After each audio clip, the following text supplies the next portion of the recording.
A progressive is somebody who wants to keep the government out of your bedroom, whereas a conservative is somebody who wants to keep the government out of the boardroom, meaning the corporate boardroom. A libertarian would be somebody who simply wants to keep the government out of both rooms, out of your bedroom, out of the boardroom, out of pretty much any room other than maybe the courtroom. Hello and welcome back to Niemietz Answers. In some of the previous episodes, we talked about some political ideologies that I obviously don't agree with. In this episode, we're going to talk about something much closer to home, and that is the political philosophy of libertarianism. So let's have a look at the first question that comes up on Google, and that is libertarian conservative? The short answer is no. It's a different political philosophy. However, explaining the difference is a bit tricky because that has changed over time. For a long time, I'd say from maybe the 1960s until well into this century, the general rule of thumb used to be that a libertarian is somebody who agrees with conservatives on economic issues and who agrees with progressives on social issues. So there would be somebody who agrees with conservative economic policies such as privatization, free trade, low taxes, a small state, balanced budgets, and so on, but who also is a strong defender of civil liberties, who wants the state to stay out of people's personal lives, and who, in that regard, sides with progressives. And there have been several ways of describing this. One of them, I can't remember who said it, but somebody once said that a progressive is somebody who wants to keep the government out of your bedroom, whereas a conservative is somebody who wants to keep the government out of the boardroom, meaning the corporate boardroom. Now, within that analogy, a libertarian would be somebody who simply wants to keep the government out of both rooms, out of your bedroom, out of the boardroom, out of pretty much any room other than maybe the courtroom. So that used to be the general division here, the general rule of thumb. A libertarian is somebody who is right-wing on economic issues, left-wing on social issues. That was obviously always an oversimplification, was never exactly right. It's always easy to find counterexamples where this formula wouldn't work. But it worked more often than not. When I read about those issues for the first time, a little over 20 years ago, I think, that was broadly my experience. I did realize that I often agreed with conservatives on economics, I often agreed with progressives on social issues. I just didn't have a word to describe that. And when I read about it, it all suddenly seemed to fall into place. So it was a pretty good formula for a long time. But it isn't anymore. That's the problem. What's destroyed it is essentially what's been called the Great Awakening. Nowadays, it is simply no longer the case that progressives are in favor of individual freedom and or personal freedom in the non-economic sphere. And that was the thing the whole time.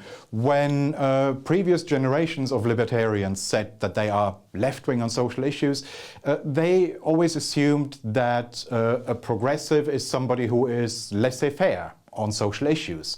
It's somebody who doesn't want the state to interfere in moral issues, somebody who doesn't want the state to impose a particular moral view on the population.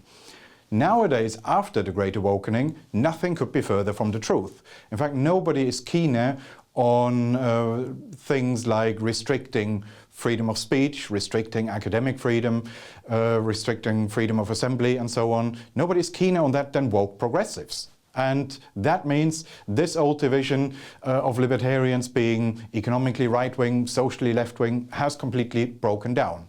There is no way that in the age of cancel culture, a libertarian could in any way be described as culturally left-wing.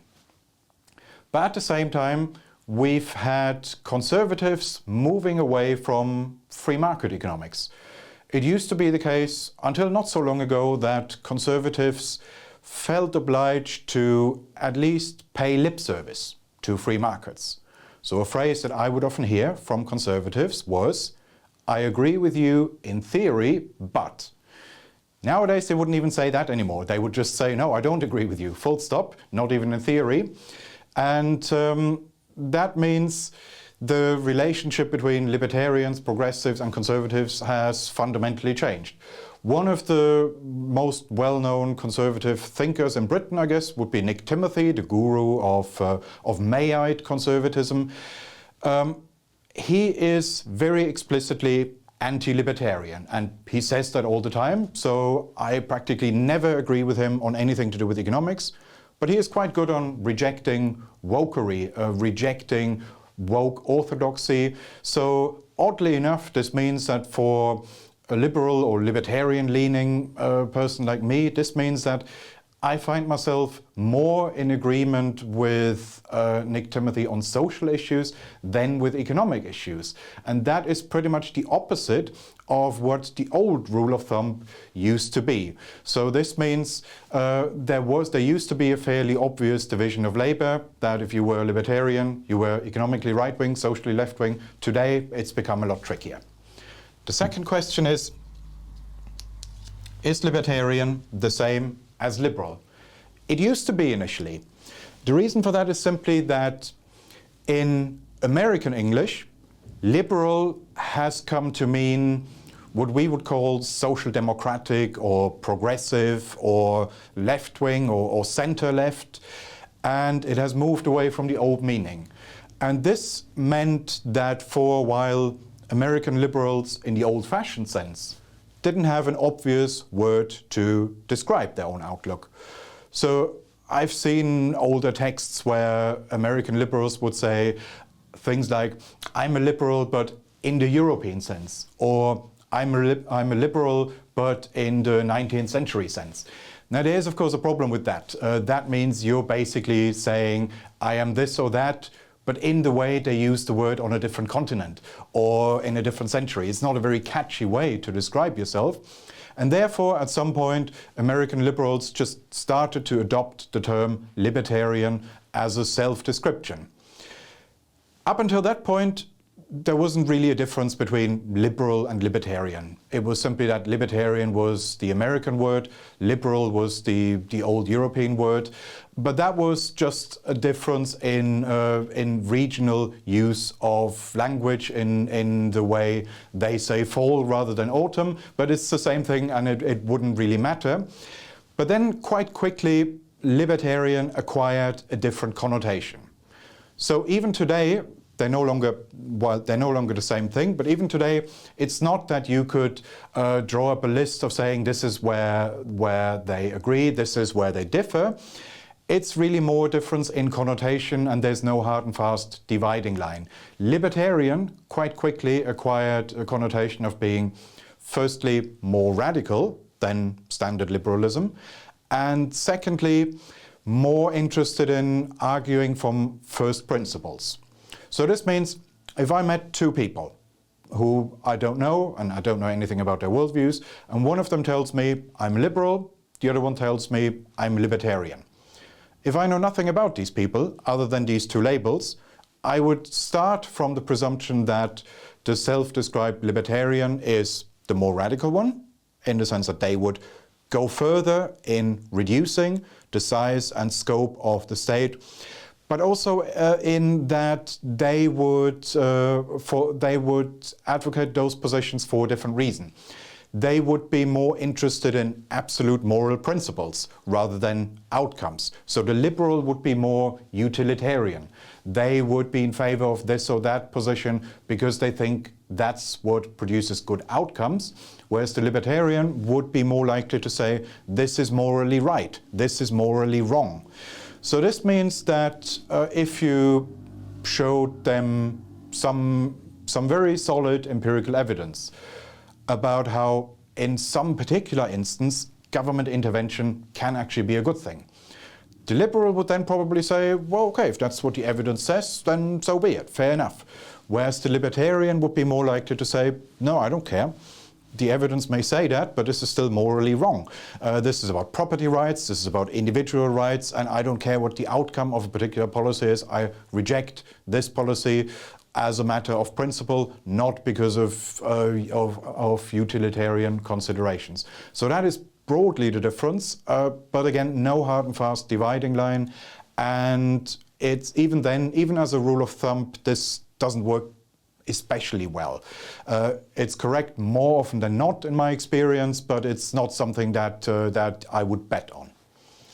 The next question is libertarian communism? Okay, that's an interesting one. It was initially a form of communism, more specifically anarcho-communism.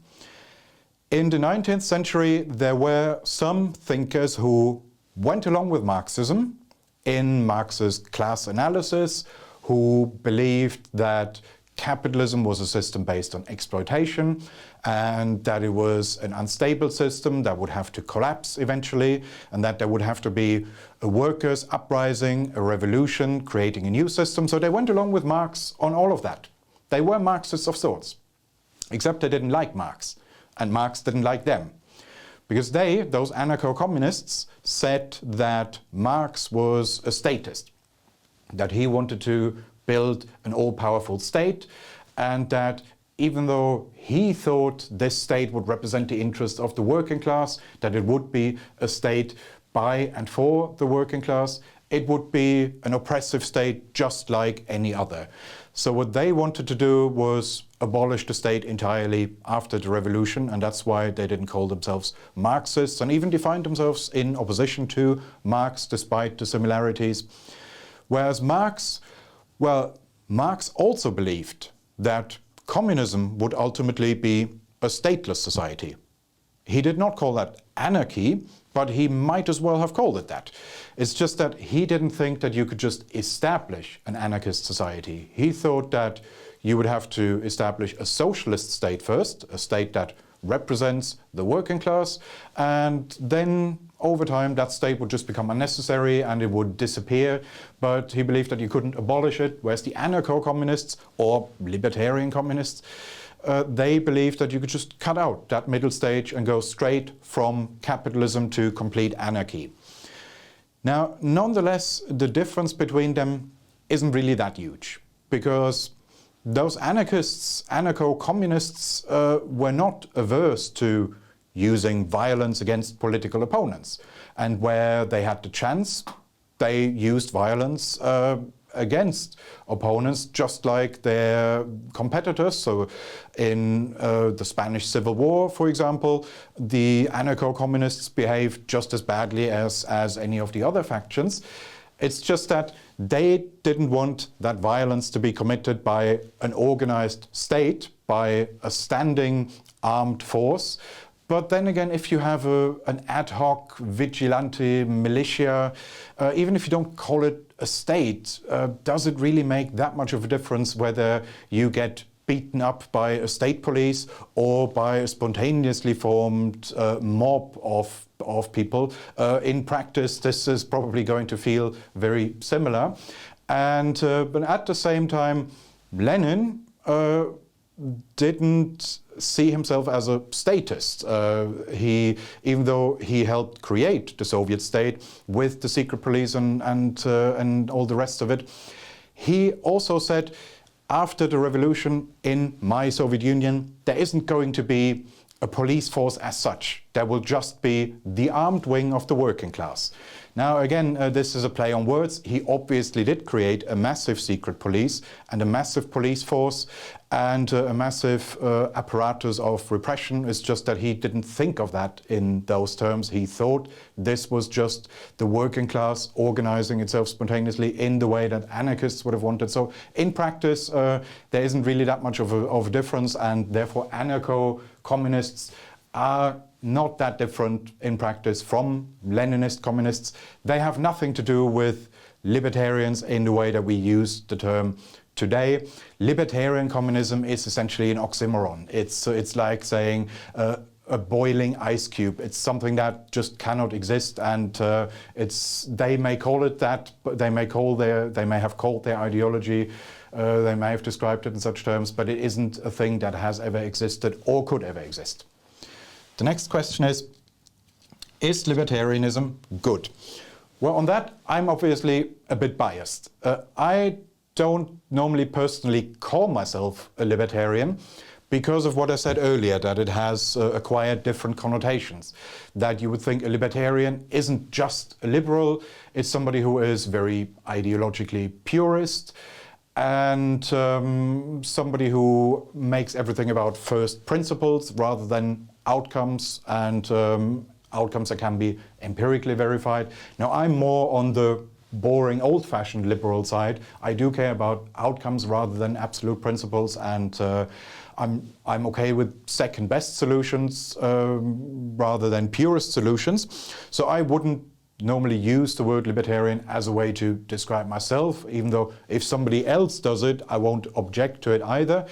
I would simply say libertarians, if you use that in the sense of very radical liberals, can go a bit overboard. They can take it a bit too far, but I still consider them a force for good because, well, I can't really blame someone for wanting a bit too much of a good thing.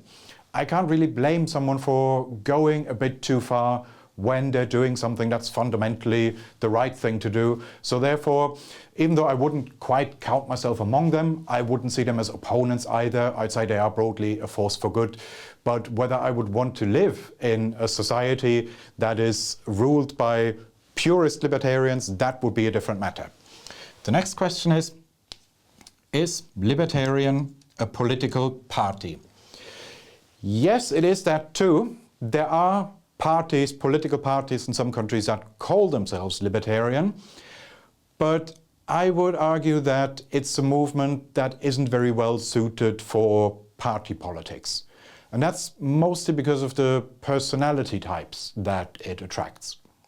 So if you want to build a political party, even if you don't necessarily want to have mass appeal, even if you're okay with settling for 5 to 10% of the vote, you still have to be able to convince a skeptical electorate that you're not crazy, that your ideology is not completely bonkers. And that's especially true if it's an unfamiliar ideology, if you cannot count on an intuitive understanding, and if your ideas are not especially fashionable, which libertarian ideas certainly are not. And libertarians generally just don't want to do that. They have little interest in convincing people that they actually are quite reasonable and maybe even mainstream in some respects. Libertarians tend to be people who are quite happy discussing very radical ideas and following them through logically to even extreme conclusions. And if that then turns out to be unpopular, and if everyone else in the room thinks that they are bonkers, libertarians don't generally mind that. So this is something that this is a personality trait which you might look for if you want to organize a conference, let's say a panel discussion. There it would be great to have lots of libertarians on it and in the audience, because that means you get a free-flowing discussion, you get an open debate without taboos, and exploration of radical ideas, and that can all be great fun, and that can be very interesting. It's just not what you would look for in a political party. So for conferences, for panel discussions, libertarians are a great company, but to run political parties, rather not. However, what could work, what I could imagine would work quite well, is if you had a standard classical liberal party, a party that is able to convince, say, 5 to 10% of the electorate that their ideas are not crazy and that can present themselves as reasonable or even commonsensical in some respects. And such a party could have a radical wing, a radical libertarian wing, and that could maybe work quite well as a division of Labour. Then this question here, is libertarian independent? Well, I'm guessing that's more or less the same question. That probably comes from North America, that question, where independent means third party, meaning not the Democrats, not the Republicans. Yes, it is that, but that would be, you could say, the distinction between capital L, libertarian, the party organization, and libertarian as a philosophy. The party would just be a very small fraction of, well, a movement that, if we're honest, isn't overly large to begin with, where maybe the majority of self-described libertarians wouldn't have much time for the Libertarian Party. So it is really more of a general outlook rather than a party political force. The next question is libertarian conservative or liberal? Well, that's sort of what I addressed in the first question, where I said historically conservative on economics, liberal on social issues, but that of course was before the Great Awakening. That was all at the time when you had where the assumption was that progressives are essentially permissive. They are laissez-faire on social issues. But this was the left as it was in the 1960s and 70s, where the reason why they objected to the state trying to impose moral views on the population was simply that they assumed that that state would always be a conservative state. So it would be a state run by their enemies. So of course, under those conditions, progressives were against that state having excessive powers, and they didn't want that state to be able to impose moral views on the population. The idea that the state could one day be a progressive state, a state that works towards progressive goals and that imposes progressive views on the population, that was just inconceivable to them. But that, you could say, is what we have today. Nowadays, if you hear that somebody got in trouble with the police for expressing a problematic opinion on social media, you would immediately know what problematic means in that context. You would know why that person got in trouble with the police, and this does happen, that the police knocks on people's doors for things they said on Twitter. But of course, it would never be because they upset conservative sensibilities. It's not that they said something which offended conservatives, that they thought it was against Christianity or against patriotism or against family values. It would be something unwoke. It would be something that offends progressives, and that is how you would get in trouble nowadays. And therefore, it is no longer something that you can associate with cultural progressivism. That was when progressives were generally laissez-faire on social issues. They clearly aren't anymore today. Next question is libertarian a third party?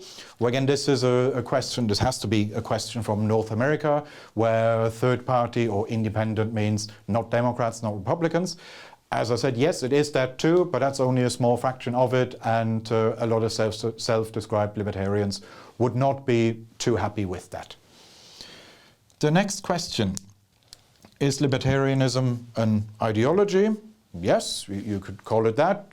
It can also be a less well-defined general outlook on life, but yes, for most people, more typically it would be something that you read about in books, and then you would say, all right, I'm a libertarian. It's not something that you just feel in your bones that that's what you are, and then you learn how to articulate it. That is the case with some other ideologies, especially a lot of socialists and also a lot of conservatives would, if you ask them, how did you discover your ideas? They would say, well, I've always felt that way instinctively, and then I stumbled across this group or that book or that thinker, and that helped me to articulate it. With libertarians, it usually wouldn't be like that. They would say, well, I was somewhere completely different previously. I was initially a left-winger, I was initially a socialist, a Marxist, whatever, and then I read this book, then I read that book. And that would be a more typical way of becoming a libertarian. It's something that takes place very much at the level of conscious reasoning, and yes, therefore you could very much describe it as an ideology. The final question, is libertarian capitalized? I'd say yes, if you refer to a party, then that's large L, capital L libertarian. If you refer to the ideology, then it would not be. That would be small l libertarian, and it would just be then like small c, large c conservative. But I don't particularly care about the capitalization. I'm relatively indifferent on that. What I would say is that in British English, there's no particular reason why we should use liberal in the American sense, liberal when we mean left-wing, because, well, here the meaning of liberalism hasn't really shifted in the way it has in North America, so there's no reason why we couldn't just stick to the old use of liberalism. And when you do that, you don't really need the word libertarian very much. Well, if you enjoyed that conversation, why not watch one of these other videos? And while you're here, remember to hit the subscribe button and the notification bell. That way, you'll never miss out on a single IEA broadcast.